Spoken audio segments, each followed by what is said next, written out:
CBS Radio Mystery Theater presents...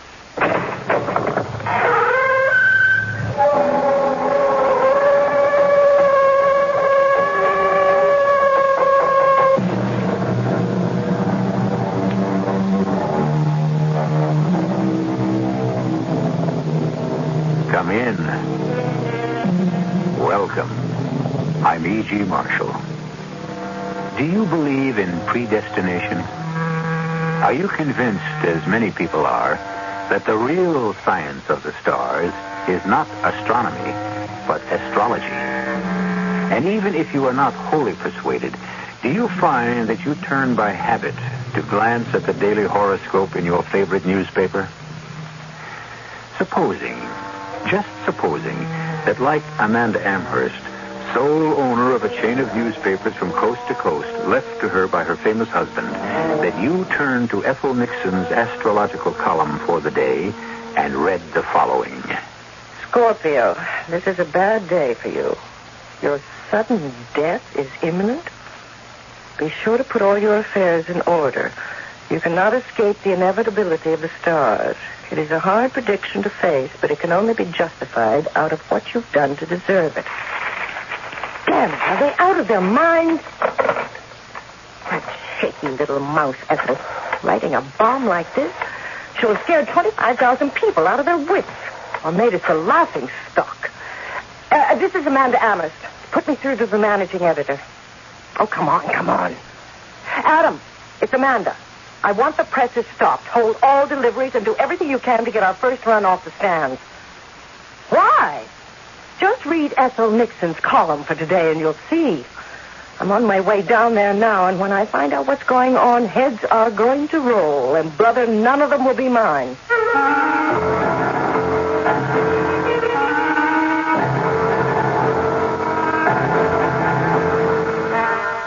Our mystery drama, Death in the Stars, was written especially for the Mystery Theater by Ian Martin and stars Kim Hunter.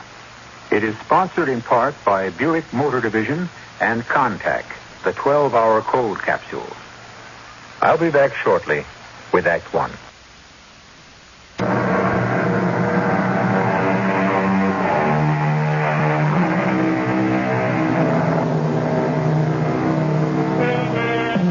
Amanda Amherst.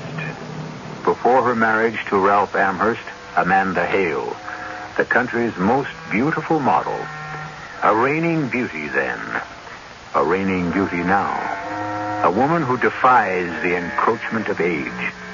A woman who controls an empire and everyone under her sway. Who wears a velvet glove so that few are conscious of the iron hand. Amanda Amherst, the grieving widow who has never remarried. Complex, adorable, kind, generous, difficult, and evil. A woman perhaps only her daughter, timid, retiring Nancy, knows completely. I've hated my mother ever since I was 7. For 13 years I have wanted her dead. But I've been scared of her, too. So all I could do was fantasize. I'll never forget the morning the famous horoscope turned up. Not that I ever saw it with my own eyes. Actually, I didn't know what the fuss was all about. I was just scared because of my own clumsiness and thanking my lucky stars I'd had time enough not to get my head beat in. The way things were between Mother and me by that point, I just couldn't have taken it. I just slipped back into the apartment in time as it was because she was screaming for me. Nancy! Nancy! Yes, Mother? Did you see my copy of the Post-Journal? Oh, you have it. Well, I just wanted to glance at the headline. Give it to me. Did you also check Ethel Nixon's predictions? Oh, you know I don't believe in that stuff. No, I didn't. Well, why? That mousy little nobody presented me with a real shocker under my astrological sign this morning. The gist of it was that I'm marked for death at any moment. What? Oh, you don't believe that, Mother? Oh, of course I don't. I think it's someone's idea of a macabre joke. I might have thought you were the culprit, except as much as you despise and hate me, you haven't the temperament or the know-how. I'm not so sure of your boyfriend, Adam, however. He's not my boyfriend anymore. You took care of that. Look, I don't intend to quarrel with you. I have enough to do to pin down who this practical joker is who's going to bring a sizable portion of our circulation down about our ears. What do you mean? Nancy, naturally, I was not named specifically. It just said that anyone born under the sign of Scorpio was marked for imminent death. It'd be the laughing stock of the trade. Lord knows what suits, letters, threats will follow. I've got to get down there right away. I just can't believe Ethel is responsible for this. And once I satisfy myself of that, I'll find the real culprit. And whoever it is had better be warned. I'm going to crush them like a bug under my heel. That is my mother as she really is. A side very few people see. And when they do, she is a master, or should I say mistress, of covering up. Oh, she did it with me about my father, even though I heard what I heard with my own ears. But a 7-year-old, half-drugged in her early morning sleep, is easily persuaded she didn't really hear. Amanda, when she sets herself to it, can make purple seem green or orange blue. Even though I remember every word, she twisted them to mean something else. This is what I thought I heard. Even after 13 years, the words just won't go away. And how anyone as beautiful and vibrantly alive as you are outside can be as cold and heartless inside, Amanda. No, never again. Look, I tried to satisfy you once. I'm sorry it turned out to be a girl. I'm sorry I gave you Nancy. Heaven knows I didn't want her, and neither did you, Ralph. That is not true. Of course it is. A boy's all you wanted. The male succession must be preserved to keep the empire alive. Well, if you want a son, go find some other wife to produce him for you. You don't mean that. Oh, don't I? I'm not ruining my figure again for anything. Well, how could you even suggest the possibility of divorce between us? My dear Ralph, who even mentioned divorce? Well, I don't want an illegitimate son. Well, if you handle it right, and if it matters in this day and age, who has to know? You just sit by quietly and see me have an affair with some other woman. You'd condone that? Well, why not? Doesn't have to be done in front of me. You'd pay her enough, and I'd never have to know. You wouldn't be jealous? You wouldn't even care? Oh, come on. We're not children. If you're squeamish about it, you could arrange it with test tubes or however you do it. Doesn't matter to me. I'm only trying to give you what you want. What I want from you is love and understanding. Well, you have that. I thought I had. Now I see how mistaken I was. But you're not mistaken. I love you very much. Oh, Amanda, you love me for my money, my position. And your power, yes. That I love most of all. But not me. Ralph, I'm tired. I want to get my sleep. Oh, your beauty sleep, of course. You don't want me to remain beautiful and young for you? Amanda, you will always, forever, and as long as I live, remain the most beautiful woman in the world for me. Oh, don't you believe it? Beauty is natural only a short while, and then it becomes art. No, artifice. I don't suppose you're going to understand what I have to say. But up until a very short time ago, I thought I was a man with everything. You are, dearest. I am a man with nothing, Amanda. What does that mean?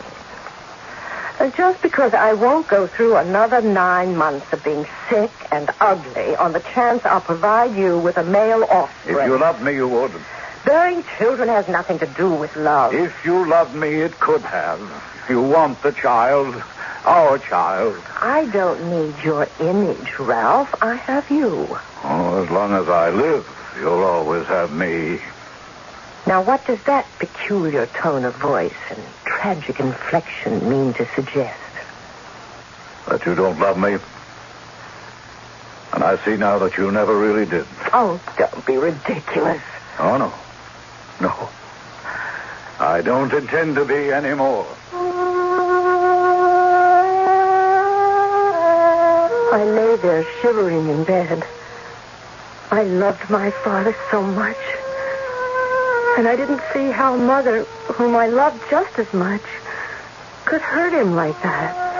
And then suddenly I was crying until I couldn't stop, just bawling like a baby, until Mother was there holding me in her arms and soothing me and washing away the hurt, I thought.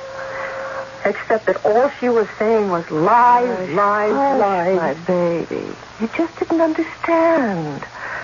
Why should you, a little 7-year-old? Don't you know I'd do anything for your father? That I love him just as much as you. But you see, look, it's hard to explain, dear. You're my one baby, and you're all I want. Don't you ever think that I don't. And you never, I tell you, you never heard me say anything else.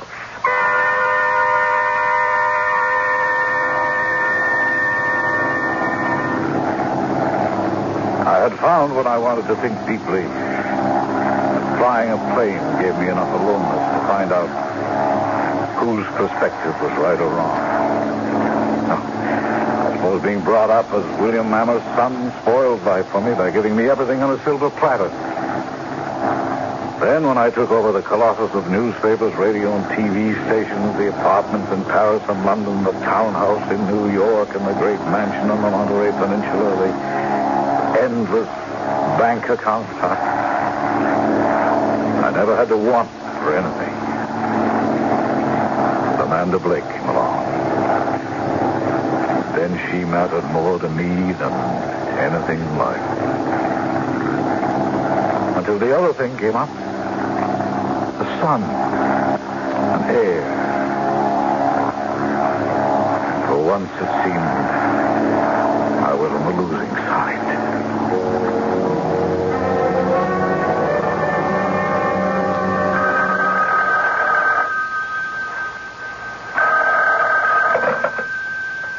Yes?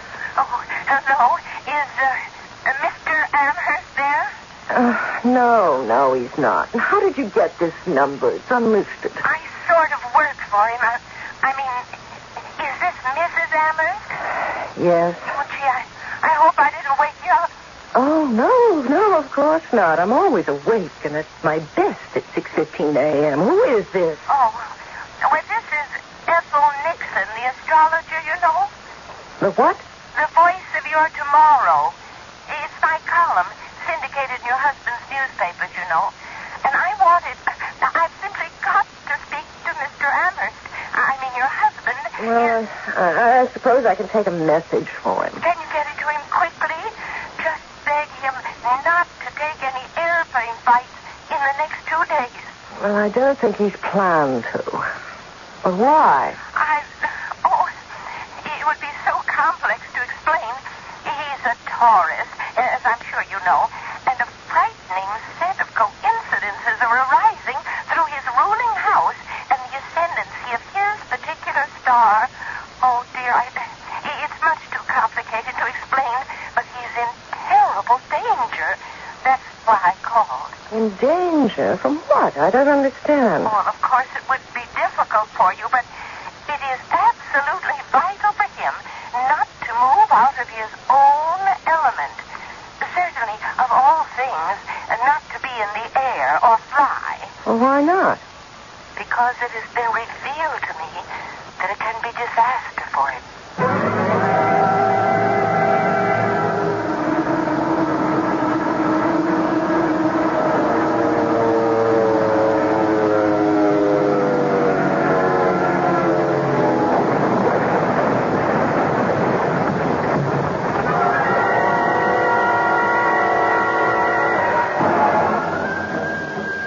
I was shaken to the core by Ralph's death for many reasons. Not the least of which was his brother Joseph's reaction. I want to cry out and ask for a God with some justice. Oh, stop being melodramatic, Joe. That's not going to help anything. Oh, you can sit calmly by. You have nothing to worry about. For God's sake, I just lost my husband. Sure, and gained an empire. I can't believe it. My own brother, and he left you everything. That isn't true. You still have your editor's job on the Journal World and a tax-free income that should more than keep you in liquor and women. To name a spade a spade. You criticize my lifestyle? What about you? You're worse. At least they give satisfaction in return for the money. I swear Ralph died because of you. Oh, you're drunk. I don't know what you're saying. Well, I'm drunk enough to say what I have to say. You killed Ralph. You're his murderer. That's a contemptible thing to say. The man I All loved... you ever loved was what he represented, and you wanted it all for yourself, and now you've got it. Look, Ralph died in a plane accident. All right. But there was nothing wrong with that plane. You betrayed him somehow, some way. I don't know how. There's only one way my brother could have died on his plane. Either somebody booby-trapped it or he crashed it deliberately. He wanted to die. Get out of my house.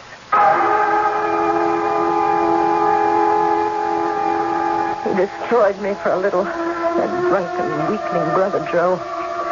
To dare to talk about Ralph and me like that. But he disappeared to Europe and out of my mind. What had shaken me most about Ralph's death was Ethel Nixon. How could she have known about Ralph before he... How could she have known? That's why 13 years later, today, reading her prediction in my own newspaper, I could feel the shadow of death across my path. I was conditioned to believe that my doom had been sealed. Unless... some way, somehow, it was only someone's idea of a joke.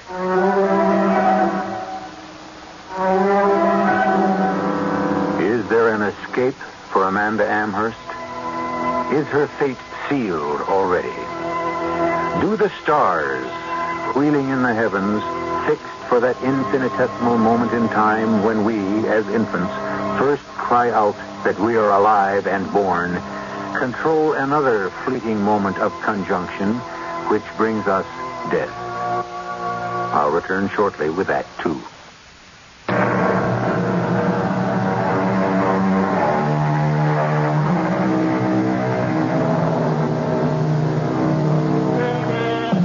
For 13 years, Mrs. Ralph Amherst has been one of the great legends of her time. After her husband's death, Amanda has ruled with an iron hand the empire willed to her, and miraculously, at least in appearance, kept her youth and her radiant beauty. She has been supremely secure in her power, until shortly before the stunning public announcement in her own key paper that her days were numbered. But who or what was responsible for it? How did it appear? Oh, but you couldn't. You surely couldn't believe for 1 minute, Mrs. Amherst, that I would ever reveal such a terrible prediction about anyone.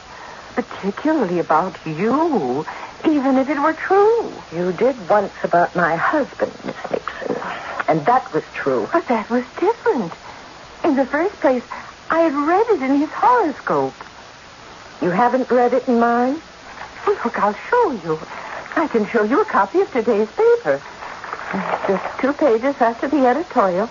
Yeah, see? You can read it for yourself. Let me see. Scorpio, today may be a disturbing day, but keep your head and be of good heart. Keep family affairs in order, check your impulse to emotion, and all will turn out well. Financially, you will benefit greatly. Oh, you see? This is a city edition. Have a look at mine, the early one. Is this the one you read over the phone? Yes. It just seems impossible. What? You see? No wonder you gasp. But this is the same as you just read. What I wrote to be published. What? Give me that. Damn it, you're right. Someone's up to jokes and games around here, and when I find out who... Well, now, maybe you were, half asleep, and it was sort of a dream. Look, wait a minute. This isn't my paper. The one I read this morning. How do you know? Ethel, try not to be any more of a pin brain than you are. My copy is rushed to me as publisher, delivered by hand the moment it's off the press. Well, then how? I don't know. But I have a couple of ideas. Starting with my not-so-loving daughter, Nancy. I'd better get home and see her right away.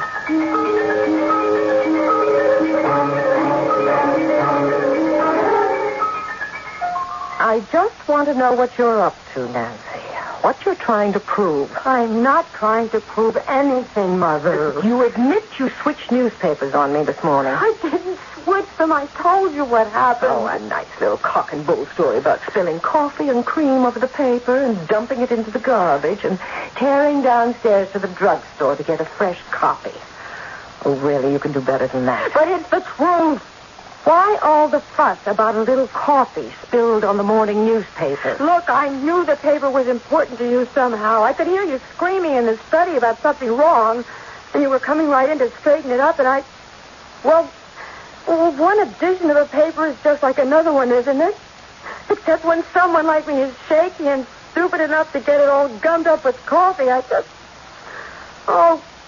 just couldn't stand having you on me again, Mother. Not these days. On you?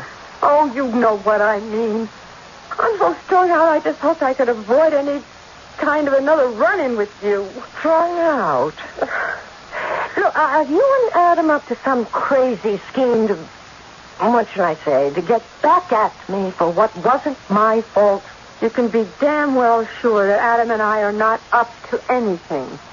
You successfully squashed that. Did you two somehow gimmick that slug in the astrology column this morning? I don't know what you're talking about. Don't lie to me. I want to know if you two have cooked up some scheme to drive me crazy. That was a special paper this morning, and that horoscope was only for me. How did you manage it? I think you are crazy. What do I know how newspapers are made? Well, the man you tried to steal from me does. You mean the man you spoiled for me? The one I loved? Oh, no, Adam may take his women as they come and they go, but he wouldn't go in for any cheap, scare stuff. As managing editor, he's the only one who has the power and the ability and the access to do it. Or one other person. Who? God. Have you thought about him? Don't you think that someday he's going to punish you for what you did to my father? I was sorry the moment the words were out of my mouth. Looking at Amanda's face suddenly grow gray and old. And then I wasn't sorry. And quickly it was serene and beautiful again. And I remembered what I had lost and how she had taken him away from me. Oh, and then it was easy to hate again. A terrible thing to look into a daughter's eyes. And know that hidden behind the blank, polite stare is the dagger stroke of hate. If I deserved it, I might be able to accept it somehow. But since she's been 7 years old, I've been mother and father to this child. In my own way. And then to have her turn on me and steal...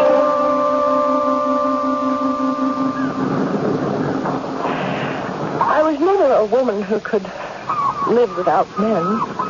But I never had to depend on them until the day I met Adam Brock. I don't know, it was at someone's place at the beach on a weekend. On a weekend I was able to go out again. Dr. Anton Driscoll had performed his third miracle on me. Bronzed and sun-greased. I knew, even to my own critical eye, that I looked at least 15 years below my own age. I was sure of it when Adam dropped down on the sand beside me. Hello, whoever you are. Likewise, whoever you are. Adam Brock. Look, if I tell you what I do, will you sneer or find I'm beneath your notice? Well, you're dealing and I'm lying down. You can't be beneath my notice. Why don't you give it a try? Well, I'm a newspaper man. I write. And you? Oh, just a deck cook for the weekend. Our host likes an attractive layout. Yeah, look, I really don't like smart talk. I'll level. You are magnificent. Any man would make a pass at you. I'm not so special. May I? What sort of pass? The simplest and most honest. Dinner? Dancing, maybe? I have a small boat. We could sail. By daylight. I'm here for 2 weeks vacation. How much of it will you let me spend with you? Oh, I don't know. Let's start with a sail tomorrow morning and see how far that takes us. Well, it took us pretty far. By the time we tied up at the dock, Adam was in love with what he thought I was. I was in love with a man I should have met when I was young enough for him. And I didn't want to lose him yet, so I used my maiden name. And I pulled strings behind the scenes to get him an editorship at the Post-Journal. I also made sure that anyone who knew anything about our relationship kept his mouth tightly shut about how, why, or who his sponsor was. Our affair continued in New York until Nancy took it into her head to take literal French leave from Paris and the Sorbonne. Hello, this is Mr. Brock. No, my secretary's out for the moment. I'm picking up. Huh? What? Her daughter? Oh, well, sure. Send her in. Should I come out and get her? Oh, she's on her way in already. Okay. No, it's fine. I get along with kids fine. I guess I can handle this one. What's her name? Oh, I guess she's here. Come in. Wow. Nancy? I didn't expect a little girl like you to come and visit me. Oh, you're the new managing editor of the Post-Journal. Yeah. I guess I am. And you're Amanda's daughter? That's right, all me. Whew, it's a pretty nice all. Oh, I'm not that good. I mean, I don't buzz these vibrations right off the bat, normally. Me either. You'd be surprised how surprised I am. You wouldn't know about me, I guess. You are Amanda's daughter. If you mean, did I spring from her womb? Yes. Oh, is Mother around? No, she's on business in Chicago. Where did you turn up from? Oh, I just got in from Paris. And I'm flat broke and I'm hungry. Well, I can take care of the last one. It's lunchtime anyway. Let's go to Cheerios. I'll feed you.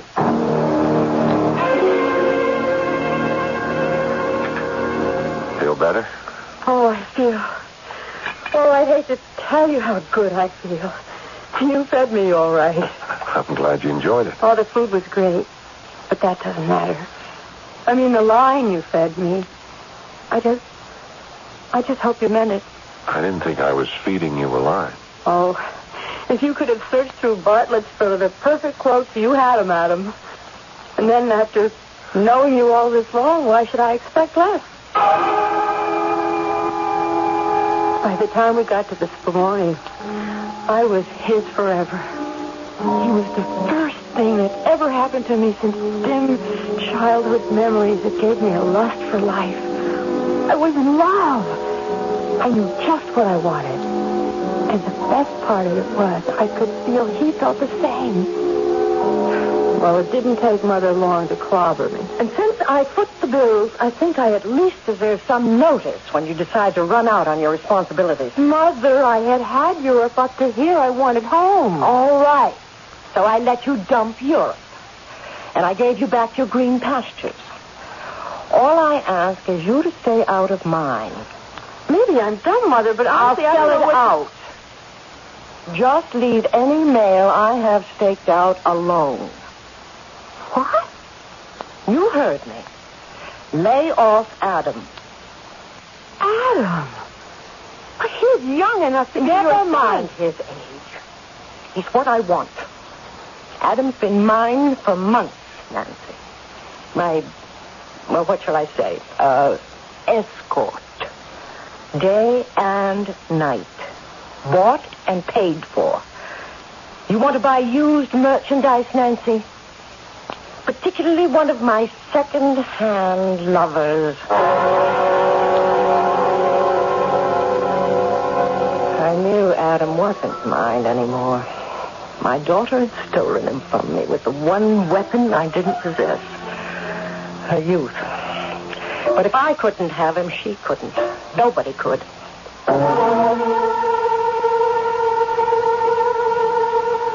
A strange and tortuous story about a strange and tortuous woman. What is her true fate? Is she at last caught in her own web, her past catching up with her to doom her as inexorably as she has sealed the fate of others? There is still more of the past to come when I return shortly with Act 3.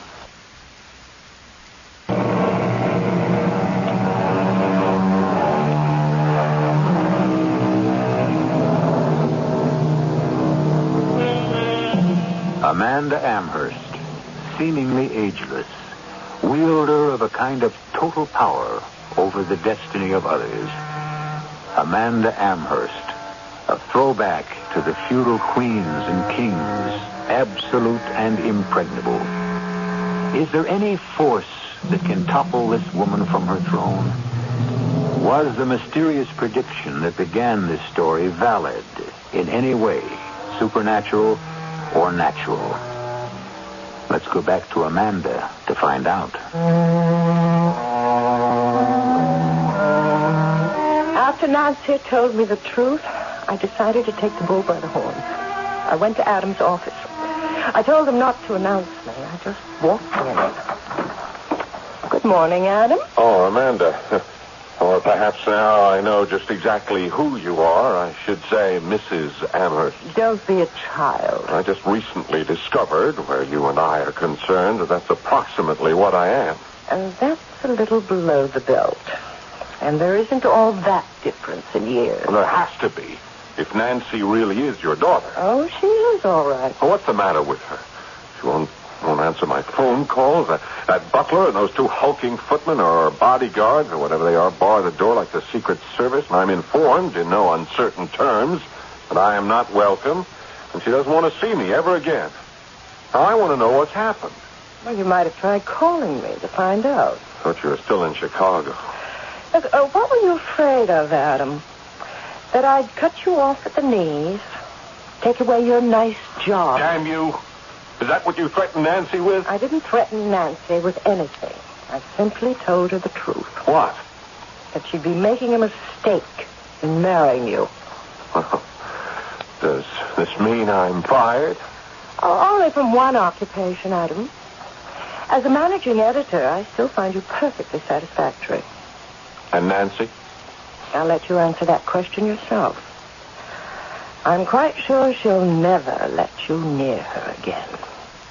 The one good thing, perhaps, I've ever done for her. I could kill you for that. You haven't the nerve, Adam. Nancy's better off without you. It was in Nancy's best interests, I told myself. He'd only have hurt her in the end. As for me, there wasn't any way he could hurt me, I thought. Till that horoscope. Try as I would, I couldn't deny it had shaken me. And I held him responsible. Till Ethel Nixon sprang a new surprise on me. It began when Ethel received a visit one morning. Come in. Hello, Ethel. No. Oh, it can't be. Oh, but it is.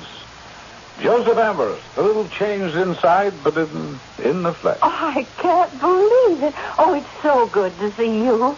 If I hadn't cast a horoscope of you, I'd have almost thought... That I died? No. Oh, I tried pretty hard to, but didn't quite make it. And so the prodigal returned. And looking well and fit. That's due to grazing in your fields for many years now. I beg your pardon? When my brother died and my temporal world collapsed because of that and other things, I went looking. Looking for what? Oh, revenge, I thought at first, a way to avenge my brother. Oh, but your brother died in an airplane crash. That was no one's fault except... Except what? Accident. His own fate. Or a wife that drove him to it? Mr. Amherst, you're scaring me now. I can't believe what you're saying. You must know that I believe in fate, not human intervention. Oh, that's all right, Ethel. It's what in the last few years in the Far East I have come to believe in, too. How long have you been back in this country? Oh, a week or so. Does Mrs. Amherst know you're back? Lord, no. As far as I'm concerned, she doesn't exist. And it's a mutual feeling. Mr. Amherst, now, please excuse me for asking, but if you've been around for a week, you wouldn't be responsible for the awful thing that happened in my column yesterday morning? What awful thing? I'll tell you all about it. You didn't do it somehow, did you, Mr. Amherst? Oh, my dear Ethel, I wouldn't know how.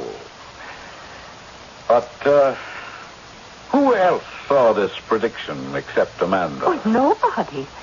But why would she make up a story like that? Who knows why Amanda does anything she does?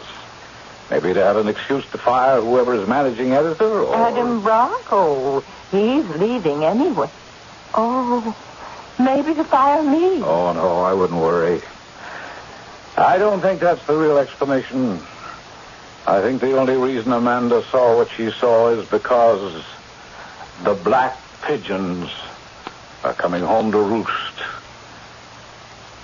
Do you believe in ESP? Oh, yes, but How many people do you think hate Amanda as deeply as I once did? As I still struggle not to do. As I will have to fight with every resource I have not to. When I go to visit my brother's grave in Arlington tomorrow. Maybe that's why the ghosts of the past are haunting Amanda. As perhaps they haunt her every year at this time.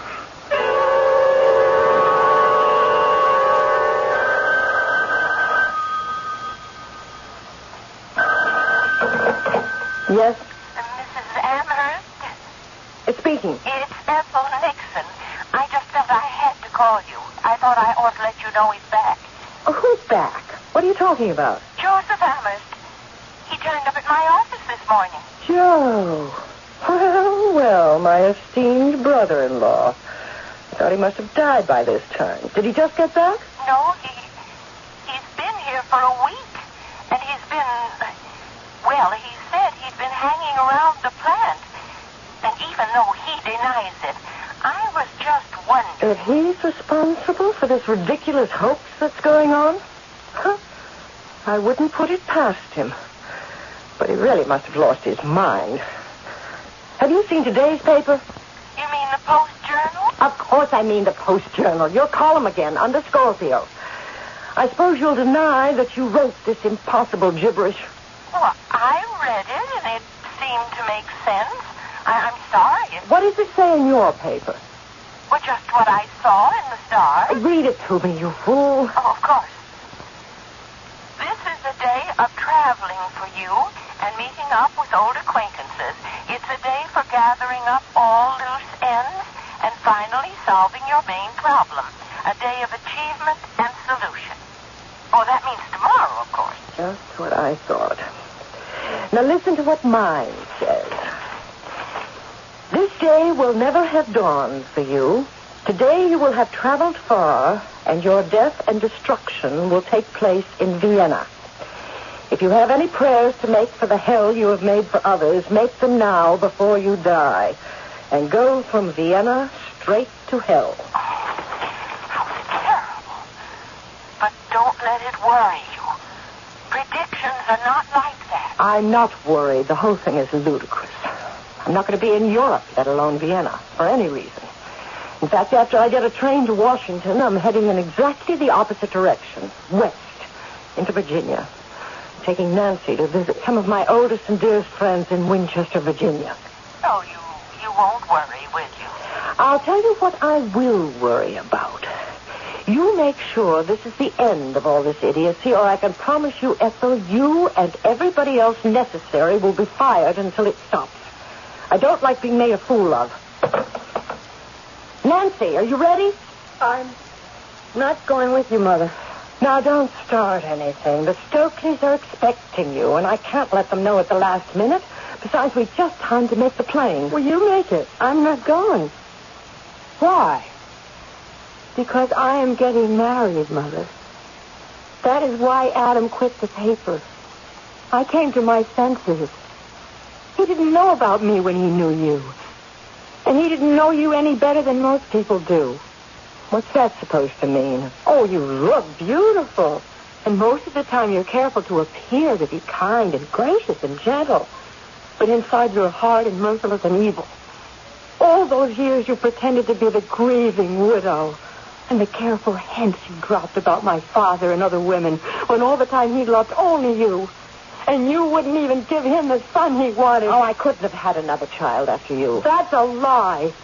I remember back to a night I was 7 years old. I always thought I couldn't really have heard the truth. Well, now I know it was the truth. And that my father killed himself because of you. And because of Adam. You almost had me doing that myself. Well, thank the Lord I woke up in time. And I'm free of you. I'll never see you again. I was livid. The ungrateful little... I almost decided to give up my weekend in Winchester. I was damned if I was going to have my pleasure interfered with. I'd take care of all of them when I returned. I couldn't stop Nancy from marrying, but I'd fix it so that Adam would have to come crawling to me, begging for any job in the newspaper business.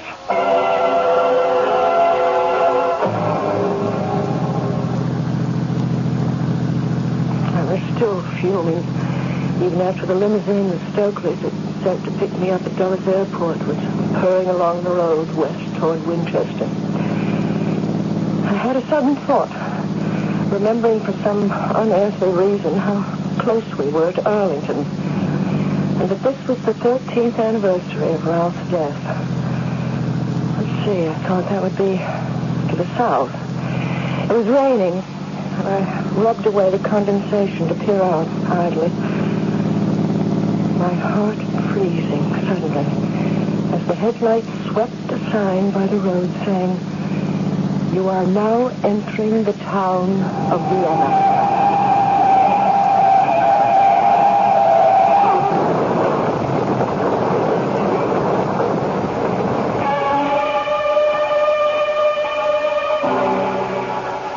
It was the last thing she saw or knew.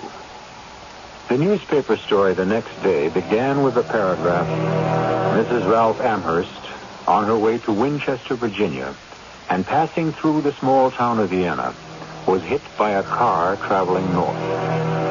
Both drivers and Mrs. Amherst were killed. The strangest feature of the accident was that the driver of the other car was her brother-in-law, Mr. Joseph Ward Amherst, who was returning to New York after visiting his brother's grave in Arlington, Virginia. I'll be back shortly.